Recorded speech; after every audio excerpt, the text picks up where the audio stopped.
लीजिए सुनिए Anton Chekhov की लिखी कहानी मुखौटा, मेरी यानी समीर गोस्वामी की आवाज में। मूल रूसी कहानी मास्का से इसका अनुवाद किया है अनिल जनविजय ने।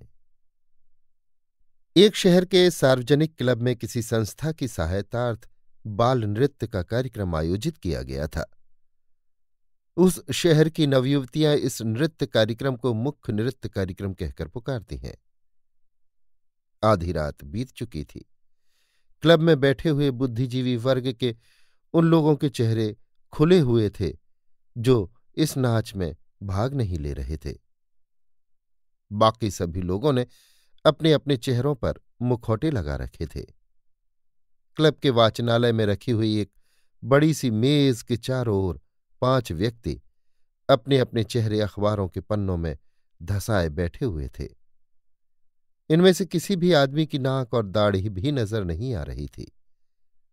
उन्हें देखकर ऐसा लगता था कि वे दत्तचित्त अखबार पढ़ रहे हैं या ऊँघ रहे हैं। राजधानी के समाचार पत्रों के स्थानीय उदारवादी संवाददाता के शब्दों में कहें तो ये सभी लोग गहराई से विचारमग्न थे। क्लब के डांस फ्लोर से क्वेड्रिल नाच के संगीत की धुन सुनाई दे रही थी। बैरे बार बार दरवाजे के आर पार प्लेटें खनखनाते हुए भाग दौड़ कर रहे थे। हालांकि उनके कदमों की आहट सुनाई दे रही थी, लेकिन फिर भी वाचनालय के भीतर गहरी चुप्पी छाई हुई थी। अचानक ये चुप्पी भंग हो गई। एक घुटी हुई सी गहरी आवाज ने वाचनालय की शांति भंग कर दी। ऐसा लग रहा था मानो किसी सुरंग में कोई घुटे घुटे स्वर में कह रहा हो, मुझे लगता है कि यहां ज्यादा आराम रहेगा। चलो चलो भाइयों, इस तरफ चलो। तभी वाचनालय का दरवाजा खुला और एक चौड़े कंधों वाला नाटा हट्टा कट्टा व्यक्ति कोचवान की वर्दी पहने, अपनी टोपी में मोर पंख लगाए और चेहरे पर मुखौटा लगाए वाचनालय में घुसा।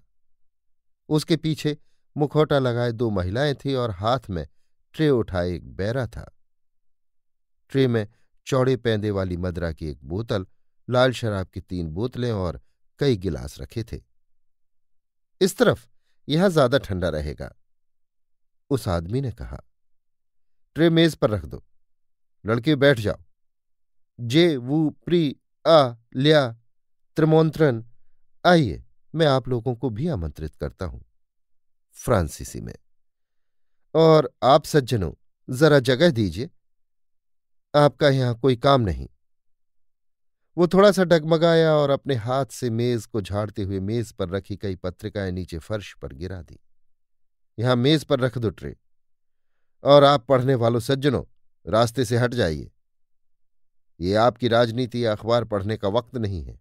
अखबार रखिए। आप थोड़ा शांत रहे ना।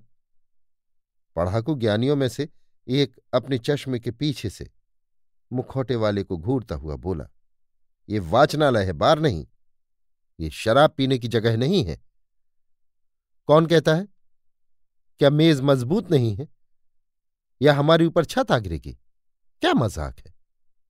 लेकिन मेरे पास बातें करने के लिए वक्त नहीं है। आप अपने अखबार रख दें। बहुत पढ़ चुके आप लोग और ये पढ़ाई काफी है। वैसे ही आप लोग बहुत काबिल हैं। इसके अलावा ज्यादा पढ़ने से आप लोगों की आंखें खराब हो जाएंगी। लेकिन खास बात यह है कि मेरी मर्जी नहीं है, बस। बैरी ने ट्रे मेज पर रख दी और झाड़न बाहर डाले दरवाजे पर खड़ा हो गया। महिलाओं ने तुरंत लाल शराब उड़ेलनी शुरू कर दी। जरा सोचो तो, ऐसे भी बुद्धिमान लोग होते हैं जो ऐसी शराब से अखबार ज्यादा पसंद करते हैं। मोरपंख वाले ने अपने लिए शराब उड़ेलते हुए कहा, यह मेरा विश्वास है आदरणीय महान भाव कि आप लोगों को अखबार इसलिए अधिक प्रिय है कि आपके पास शराब पीने के लिए पैसे नहीं हैं। क्या मैं ठीक कहता हूं? इन पढ़ाकुओं की ओर देखो। और आपके अखबारों में लिखा क्या है? ए चश्मे वाले, हमें भी कुछ खबर बताओ। अच्छा, बंद करो ये सब। रौब गांठने की या तकल्लुफ बरतने की जरूरत नहीं। लो, थोड़ी शराब पियो। मोरपंख वाले ने हाथ बढ़ाकर चश्मे वाले सज्जन के हाथ से अखबार छीन लिया। चश्मे वाला भौचक्का हो दूसरे की ओर देखता हुआ गुस्से से लाल पीला पड़ने लगा। दूसरे लोग भी उसकी ओर देखने लगे थे। जनाब, आप अपने आप को भूल गए हैं, वो चिल्लाया। आप वाचनालय को शराबियों के अड्डे में बदले डाल रहे हैं, हंगामा कर रहे हैं, लोगों के हाथ से अखबार छीन रहे हैं, पर मैं ये बर्दाश्त नहीं कर सकता। आप जानते नहीं जनाब कि आप बात किससे कर रहे हैं। मैं बैंक का मैनेजर झिस्तिकॉफ हूं। मुझे खास परवाह नहीं है कि तुम झिस्तिकॉफ हो, और तुम्हारे अखबार की मैं कितनी इज्जत करता हूं वो इसी से साबित हो जाएगा। ये कहते हुए उसने अखबार उठा लिया और फाड़कर उसके टुकड़े टुकड़े कर डाले। गुस्से से पागल हुआ झिस्तिकोफ बोला, सज्जनों, इसका क्या मतलब है? ये तो बहुत अजीब बात है। ये तो बस भौचक्का कर देने वाली बात है। अब गुस्सा हो रहे हैं? वो व्यक्ति हंसते हुए बोला, हाय, मैं कितना डर गया हूं। देखो, डर के मारी मेरी टांगें कैसी थरथरा रही हैं। अच्छा सज्जनों, अब मेरी बात सुनो। मजाक लग रहा, मैं आपसे कतई बात करना नहीं चाहता। मैं इन लड़कियों के साथ एकांत चाहता हूं, मैं मौज करना चाहता हूं। इसलिए मेहरबानी करके गड़बड़ न कीजिए और यहां से चुपचाप चले जाइए। वो रहा दरवाजा। जनाब बेली बुखिन, निकल जाओ यहां से, जाओ जहन्नुम में। तुम यहां इस तरह अपना थूथन क्यों उठा रहे हो? जब मैं कहता हूं जाओ तो फौरन चले जाओ, जल्दी, वरना उठाकर फेंक दूंगा। एक अनाथालय के खजांची बेले बुखीन ने क्रोध से लाल पड़ते हुए और कंधे मटकाते हुए कहा, क्या कहा तुमने? मेरी समझ में नहीं आता। कोई दुष्ट व्यक्ति मेरे कमरे में घुस आए और एकाएक भगवान जाने क्या क्या बकने लगे। क्या क्या? दुष्ट! क्रोध से मेज पर गुस्सा मारते हुए जिससे ट्रे में रखे गिलास उछल पड़े, मोर पंख वाला आदमी चिल्लाया, तुम किससे बात कर रहे हो? क्या तुम समझते हो कि मैं मुखौटा पहने हूं तो तुम मुझे जो चाहो कह लोगे? तुम तो बड़े खर दिमाग हो। मैं कहता हूं निकल जाओ बाहर, और बैंक मैनेजर भी यहां से रफू चक्कर हो जाए। तुम सब बाहर निकल जाओ। मैं नहीं चाहता कि एक भी बदमाश इस कमरे में रहे। जाओ जहन्नुम में। वो हम देख लेंगे, जिस्तिकोफ बोला, जिसके चश्मे तक का शीशा धुंधला हो गया था। मैं तुम्हें अभी दिखाता हूं। अरे कोई है? अरे तुम जरा किसी मैनेजर वैनेजर को तो बुलाओ। 1 मिनट बाद छोटे कद का लाल बालों वाला मैनेजर कोट के कॉलर में अपने पद का सूचक नीला फीता लगाए नाच की मेहनत से हाफता हुआ कमरे में आया। जनाबे अली, इस कमरे से चले जाइए, उसने बोलना शुरू किया। ये पीने की जगह नहीं है, मेहरबानी करके खाने पीने वाले कमरे में चले जाइए। अरे तुम कहां से अटपके? मुखौटे वाला बोला, मैंने तो तुम्हें बुलाया नहीं था। मेहरबानी करके गुस्ताखी न करें और बाहर चले जाएं। देखिए जनाब, मैं आपको 1 मिनट का मौका देता हूं। चूंकि तुम यहां के मैनेजर हो और एक बड़े अफसर हो, इसलिए इन नौटंकी बाजों को बाहर ले जाओ। मेरे साथ की ये लड़कियां आसपास किसी अजनबी का रहना पसंद नहीं करती।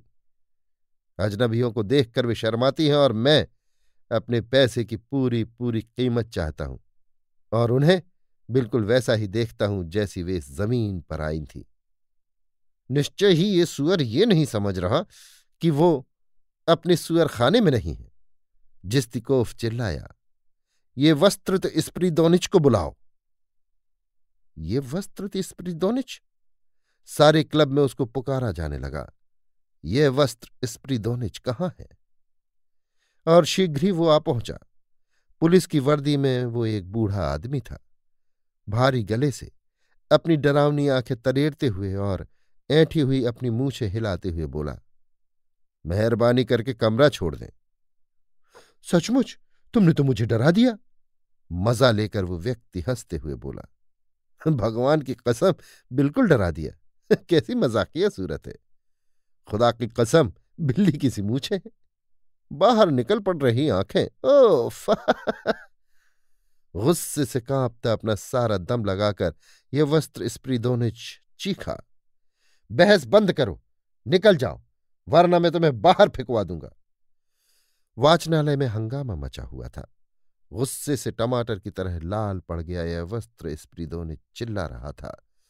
सभी बुद्धिजीवी चिल्ला रहे थे, पर उन सब की आवाजें उस मुखौटे वाले के गले से निकली दबी घुटी गंभीर आवाज में डूब गईं। इस हो हल्ले में नाच बंद हो गया और बहुत से मेहमान हॉल से निकलकर वाचनालय में आ गए। क्लब में जितने पुलिस वाले थे उन पर असर डालने के लिए उन सबको बुलाकर यह वस्त्र स्प्रिदोनिच रिपोर्ट लिखने बैठा। लिख डालो, मुखौटे वाले व्यक्ति ने कलम के नीचे उंगली घुसेड़ते हुए कहा। अब मुझ बेचारे का क्या होगा? हाय, मुझ गरीब का क्या होगा? आप लोग क्यों अनाथ गरीब को बर्बाद करने पर तुले हुए हैं? अच्छा, तो क्या अब रिपोर्ट तैयार हो गई? क्या सब लोगों ने इस पर दस्तखत कर दिए? अब देखो, 1, 2, 3। वो उठ खड़ा हुआ, अपनी पूरी ऊंचाई तक तन गया और अपना मुखौटा उतार फेंका, अपना शराबी चेहरा दिखाने और उससे पड़े असर का मजा लूटने के बाद वो आराम कुर्सी में धंस गया और खूब जोर जोर से हंसने लगा। सचमुच ही देखने लायक असर हुआ। सभी बुद्धिजीवी हैरान नजरों से एक दूसरे की तरफ देखने लगे और डर से पीले पड़ गए। कुछ तो अपने सिर खुजलाते भी देखे गए। अनजाने में कोई भारी गलती कर डालने वाले व्यक्ति की तरह यह वस्त्र स्प्रिदोनिच ने खखार कर अपना गला साफ किया।